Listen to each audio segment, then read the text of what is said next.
Welcome to the Copeland Coaching Podcast, where it's all about turning your job search into a slam dunk. Your host is Angela Copeland.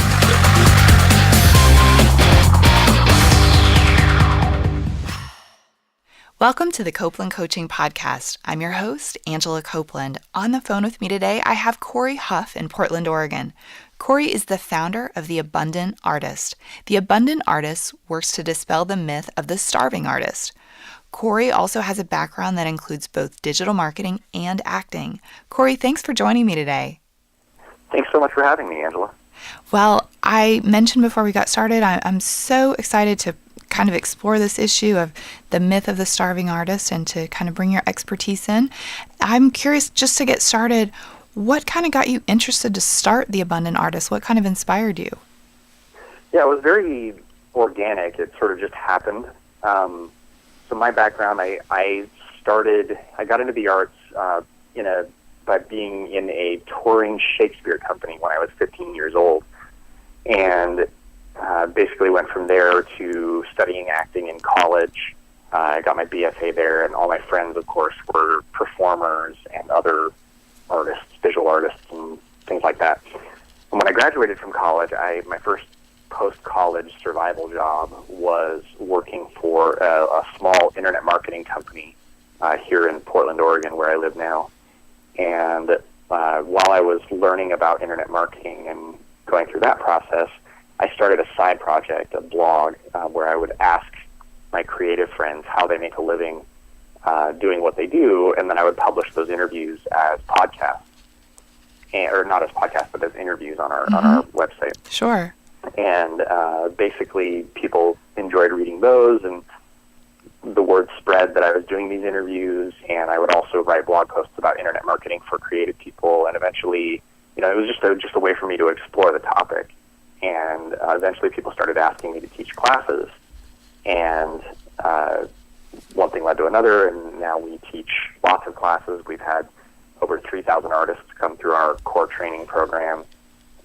So that's sort of where we're at today. Wow, 3,000. That's amazing. That's awesome. Yeah. I'm curious, so what year was it that you had the blog and you first kind of started all this?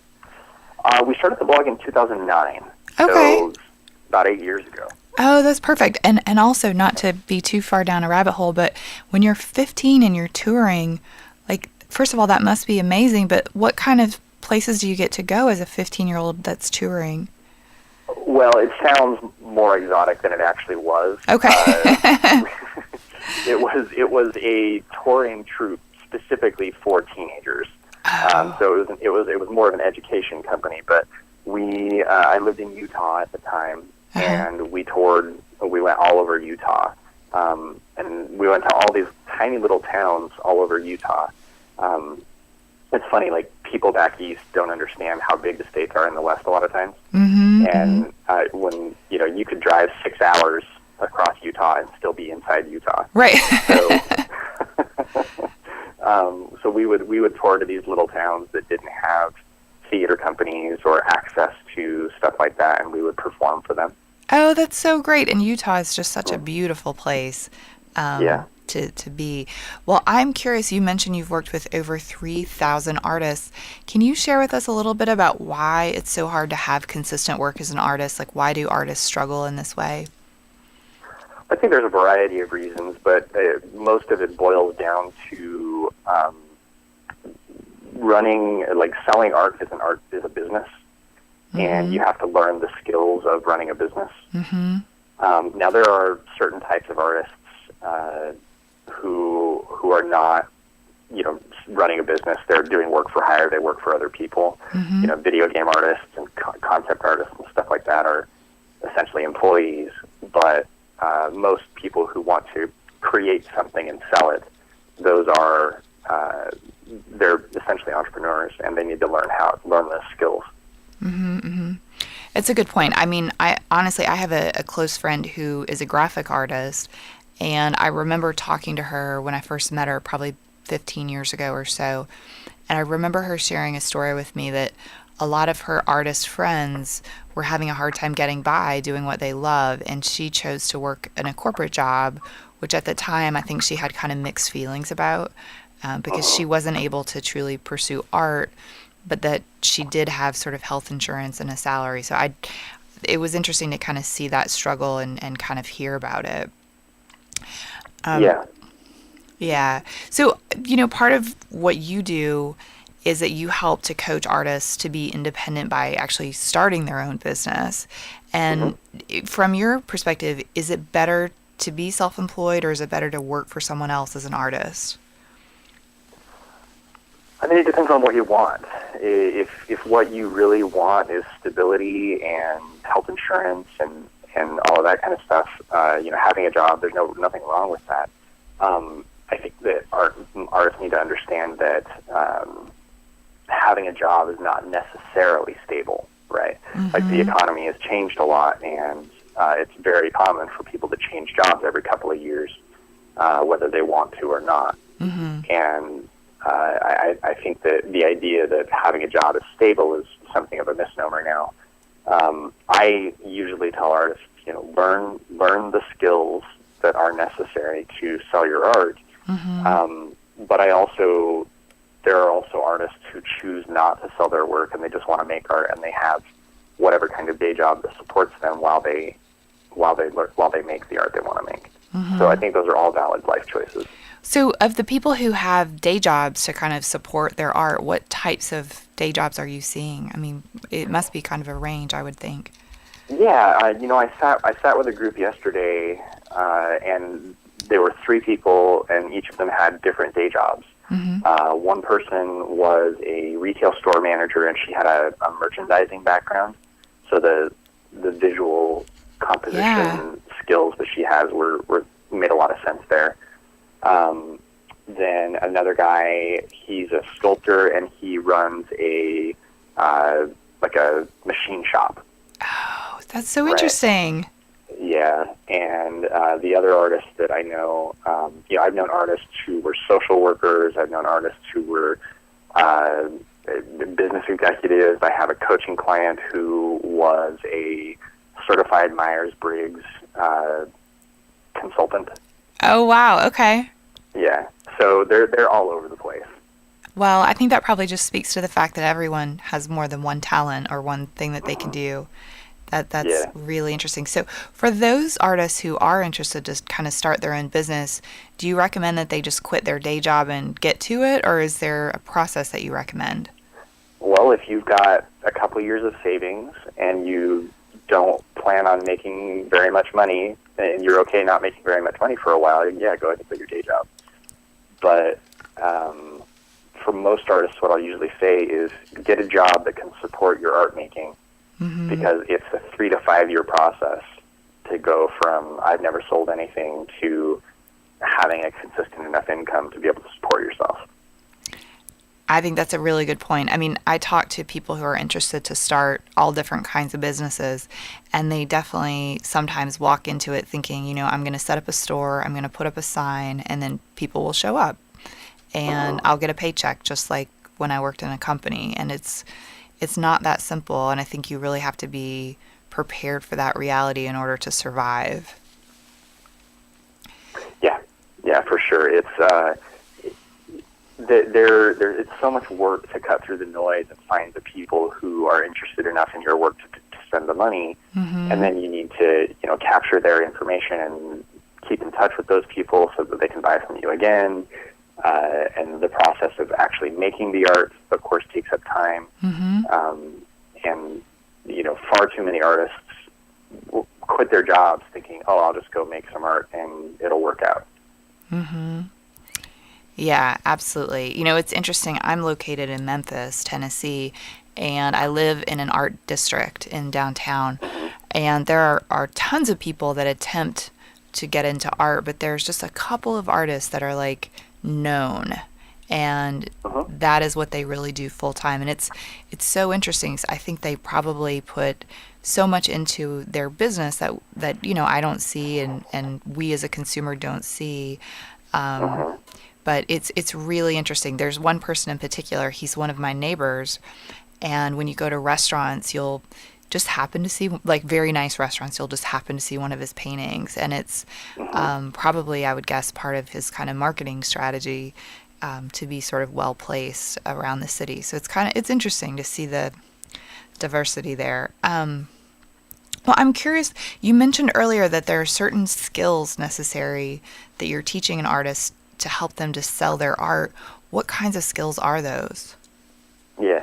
So the skills that everybody thinks of are, knowing how to market yourself, like knowing how to sell, building a website and being good on social media. Those are what everybody thinks about, but there's actually some sort of behind-the-scenes skills or lower-level skills that most artists don't have, and that's where our training courses come into play. And the first really big one is knowing enough about your own art and about yourself to be able to tell your story of how your art came into being and what the genesis was for your work. Art is intimidating and a little scary for a lot of people. Like, even if they like it, they don't necessarily trust their own judgment, or they don't understand why they like it, and that sort of scares them. And so a lot of people need some sort of story or something that they can latch onto to help themselves explain why they like or want to buy something. Yeah, absolutely. Yeah.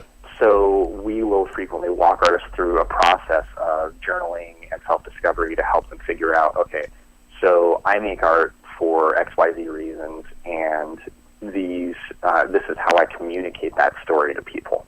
Right. And once you understand what your story is and who you are as an artist, sort of what your unique place is in the world or your niche, then it's figuring out who are the people who are going to respond to that kind of message, and it's figuring out where to reach those people, whether it's online or offline. So do you think of it in a similar way as maybe like an elevator pitch when you're talking about what makes you want to create this art, or do you think of it as something that's more broad than that? It can be both. You can have a quick 30-second elevator pitch. What do you do? Oh, I'm an artist and I paint angels and messages of positivity and joy. Right, like that's your 30-second elevator speech. But then I'm just thinking about my friend Kelly Ray Roberts here is a good example. Like when she talks about the broader journey and through her blog posts and her podcast and other marketing and stuff, she talks about her background as a social worker and how that affected her as an artist, and what affected what kind of art she wants to make, and who her audience is. And so her background informs her work a lot, and people really connect with that message. Like the right people really connect with that message. That's interesting. So it sounds like beyond sort of the elevator pitch and knowing how to pitch herself, it's knowing who your target market is. So it's not just marketing to anyone, it's marketing to that specific group in a way that they will respond to. Yeah, I would call it stinky cheese marketing. Because some people really love stinky cheeses.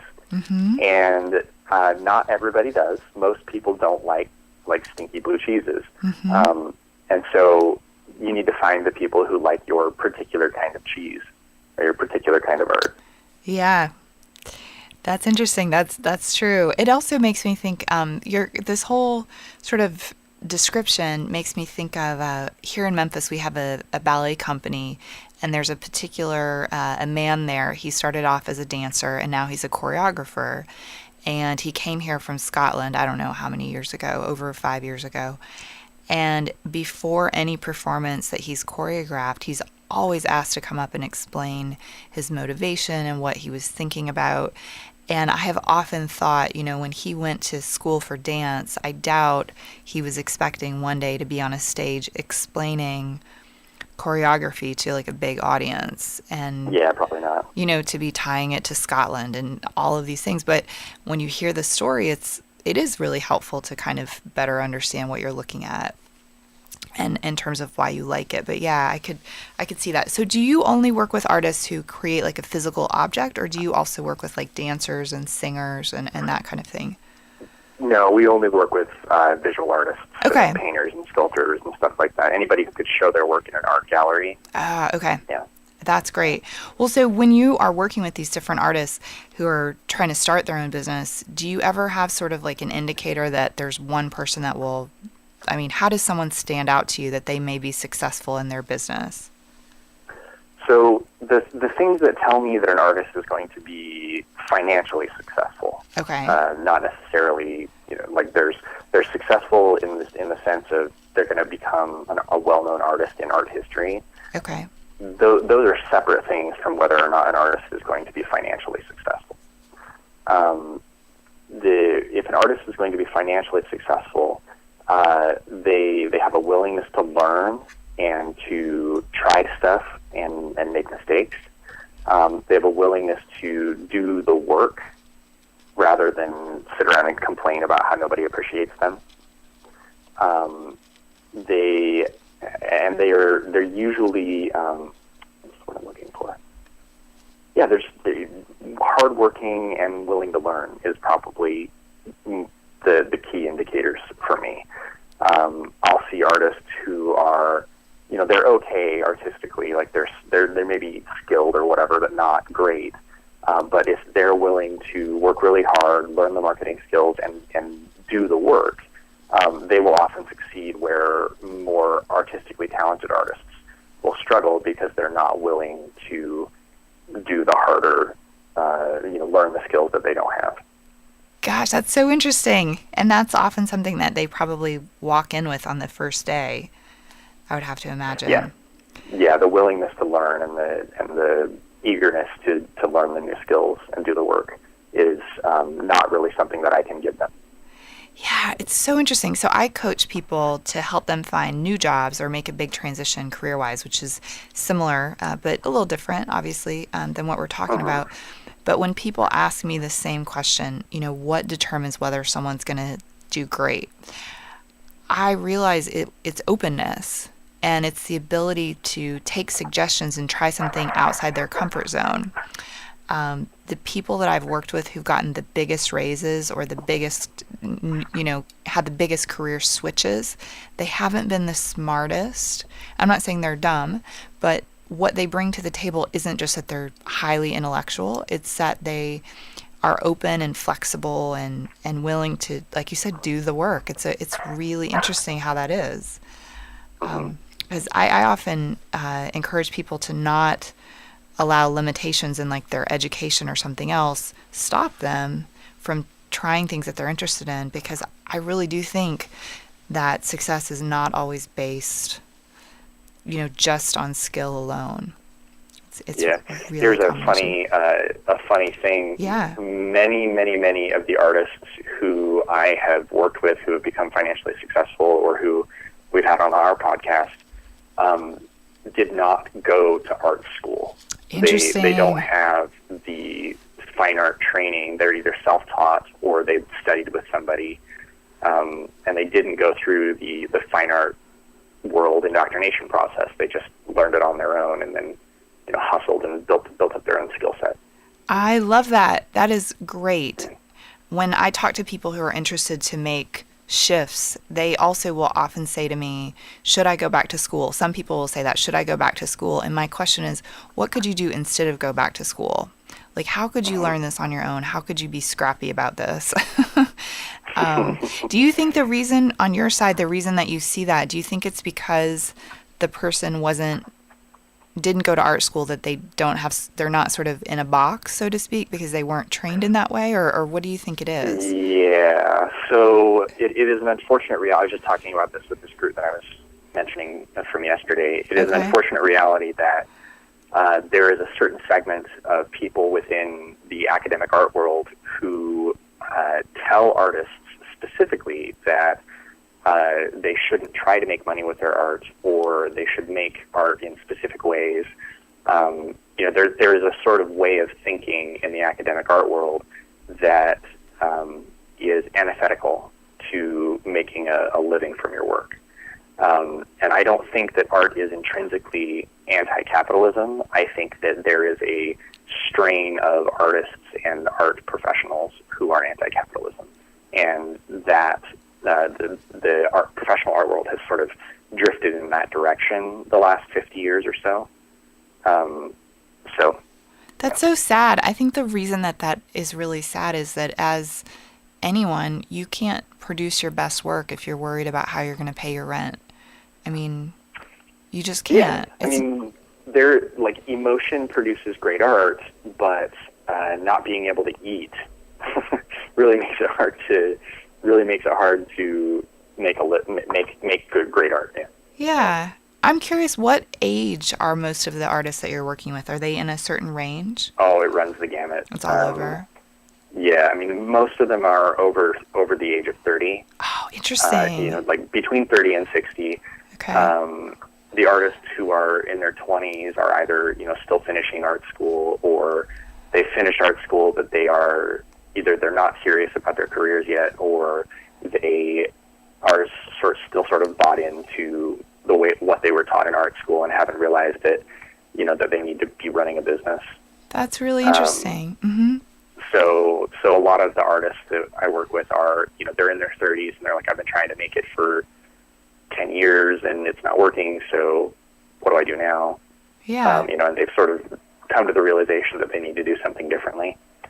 Absolutely. And then we get a lot of career switchers. We get the artists who are in their 40s, 50s, 60s who have spent however long in another career and have decided they want to make the transition to becoming a full-time artist.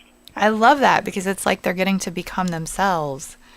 Mm-hmm. Yeah, absolutely. I think sometimes that happens when somebody goes through like some kind of a life event that kind of wakes them up to, what they really should be doing or want to be doing.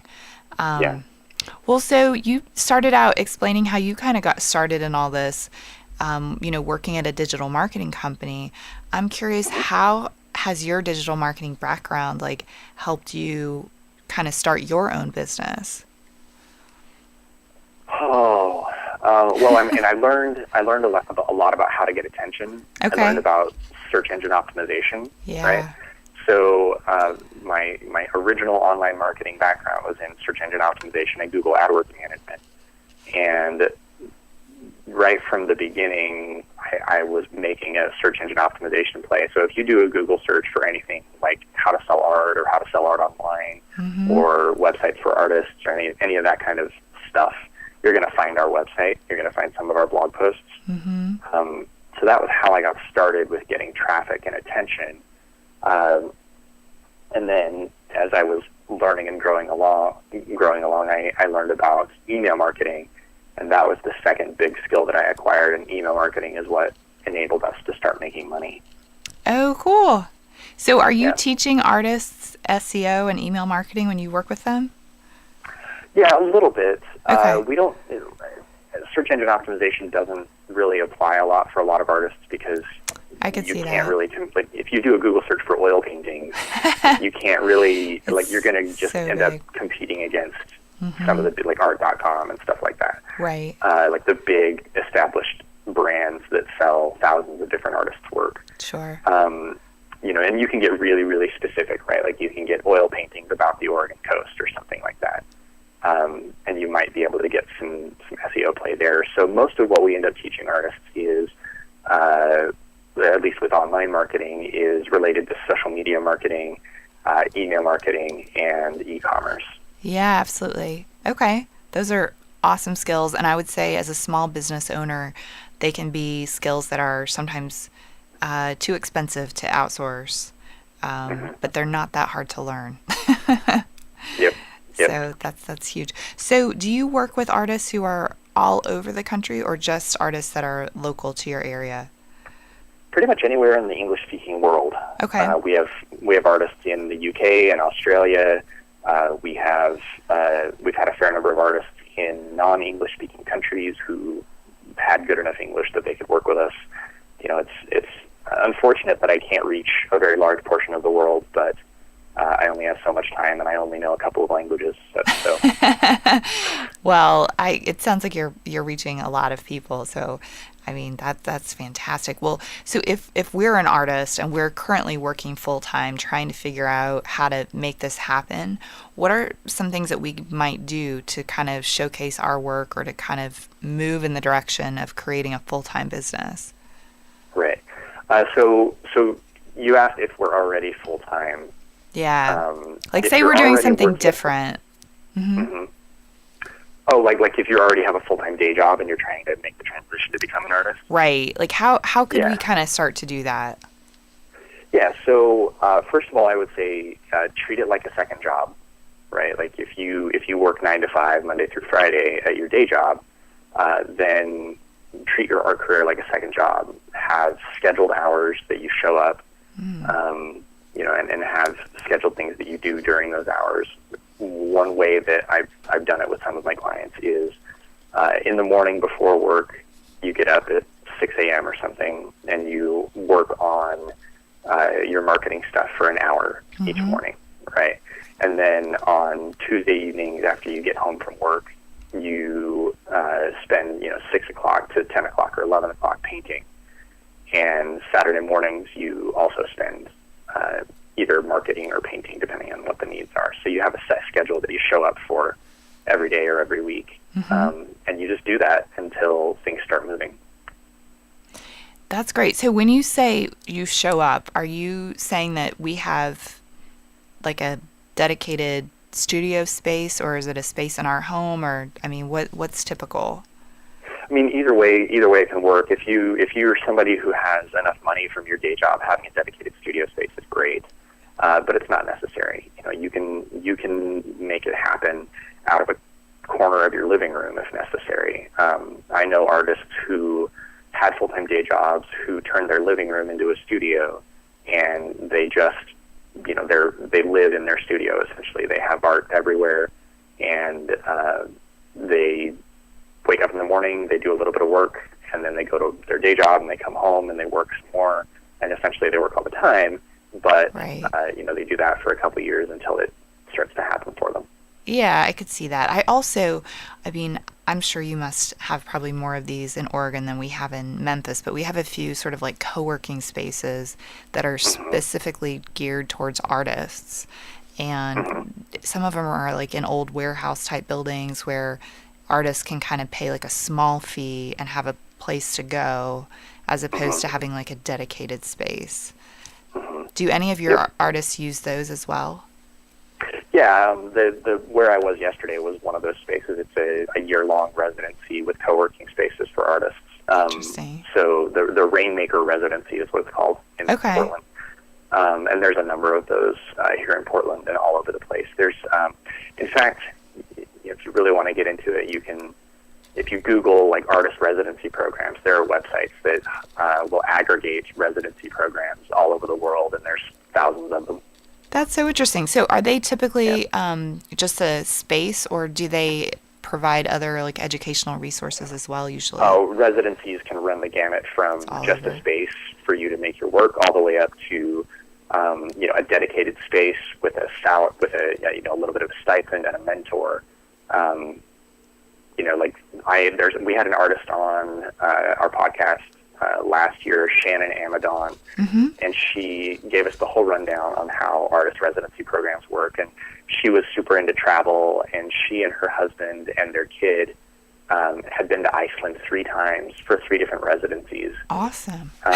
Over the years. So she had made applying for residencies a big part of her art career, and was traveling all over the world and making art in different places. And a lot of countries and cities and different places will host residencies because they want artists to come to their towns and make art there, because it's attractive to tourism and it's part of that place's identity.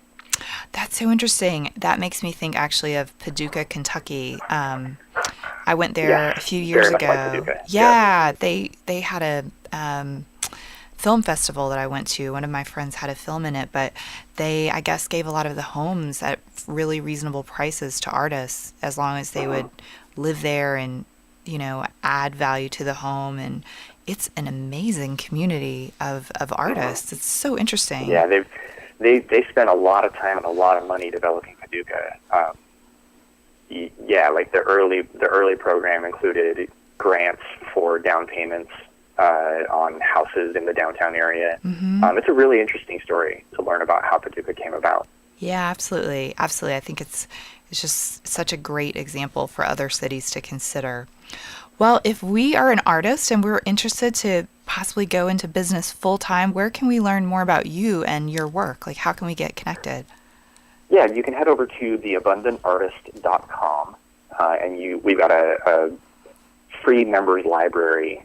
You can sign up there and get access to a bunch of cool information. Our blog also has hundreds of free blog posts where you can learn about various aspects of running an online business. And if you want coaching or training, we also offer that. Oh, that's excellent. Well, Cory, thank you so much for joining me. This has been so helpful. Thanks for having me. Thanks, everyone, for listening, and thanks to those of you who sent me questions. You can send me your questions at angela@copelandcoaching.com. You can also send me questions via Twitter. I'm at Copeland Coach, and on Facebook, I'm Copeland Coaching. Don't forget to help me out, subscribe on iTunes, and leave me a review. Thank you for listening to the Copeland Coaching Podcast today with your host, Angela Copeland. Tune in next time to get more great tips on turning your job search into a slam dunk.